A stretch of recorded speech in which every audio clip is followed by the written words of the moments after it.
And right now I want to welcome back to the program the Legislative Affairs Director for the Virginia Shooting Sports Association, Mr. David Adams. Dave, how are you, sir? I'm great, Cam. How about you? I am good. Governor Terry McAuliffe signing the Sunday hunting bill into law. Yes, last Wednesday he did something right. He signed the Sunday hunting bill, and so now it is law. And beginning on July 1st, anyone who has private property, when hunting season comes around, can enjoy that pastime on their own property.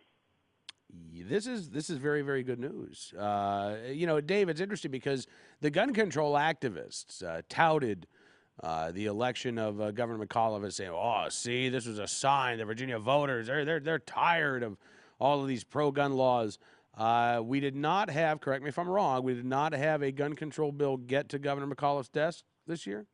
That is correct. However, he took a pro-gun bill and tried to make it an anti-gun bill. Oh, really? What did he do there? It was House Bill 962. It was the piece of legislation just clarified something that Governor McDonald had signed into law in 2010 that allows people that don't have a concealed handgun permit, they can store a loaded handgun in a closed compartment in their vehicle or their boat. This bill clarified that the closed container did not have to be locked. When it got to Governor McAuliffe, he amended the bill to say that it had to be in a locked container. The House, 70-30, rejected the amendment, and now it's gone back to the governor for him to decide whether he's going to sign it now or veto it. Okay. Is this the first real sign, Dave, that Governor McAuliffe is not going to? That he's going to be the guy that we thought he was when he was running for office. I think he will when he gets a chance. I think we're going to see more and more. He's going to be a lot like Governor Tim Kaine, who signed legislation that was good for gun owners, but at the same time took the opportunity to veto some good legislation. He never had an opportunity to amend something to make it a bad bill like Terry McAuliffe tried to do. Ben Klein, who's a House of Delegates sponsor of 962, said he thinks that we've got the votes to override it if he does veto the bill. I'm not so sure about that in the Senate because it only passed with 27 votes, and I'm sure that Terry McAuliffe is going to try to twist some arms. But in the long and short of it, if he does veto the bill, it's no big deal.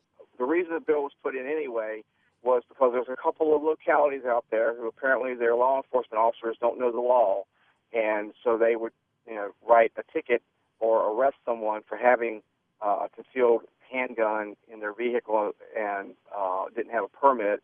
They obviously would get off when they went to court, but we were trying to keep that from happening by clarifying it doesn't have to be in a locked container.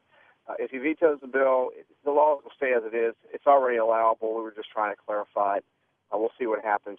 He's got until April to do something with the bill. All right. So overall, Dave, you think this was a successful session for gun owners this year? If you're talking no gun control, definitely it was successful. If you're talking making additional advances on the side of the rights to keep and bear arms, it was a status quo year. All right. Well, again, the Sunday hunting bill. Now, I realize this is not a bill dealing specifically with the right to keep and bear arms, but this is a major step forward for hunters and sportsmen in the state of Virginia. Oh, absolutely. That is a big win, and we're going to be touting that and letting folks know that is, that was a big win for the session because we've been working for that. It was a good compromise, and already there's folks who have been pushing Sunday hunting that says, okay, now it's time to go a step further. But this is a big win and a good way to start it. All right. David Adams with the Virginia Shooting Sports Association. Thank you, sir. I appreciate you coming on the program. Thanks a lot, Cam. Looking forward to seeing you in Indianapolis next month, too. How about that, right? Two Virginians, and we're going to actually see each other in Indiana. That's exactly right.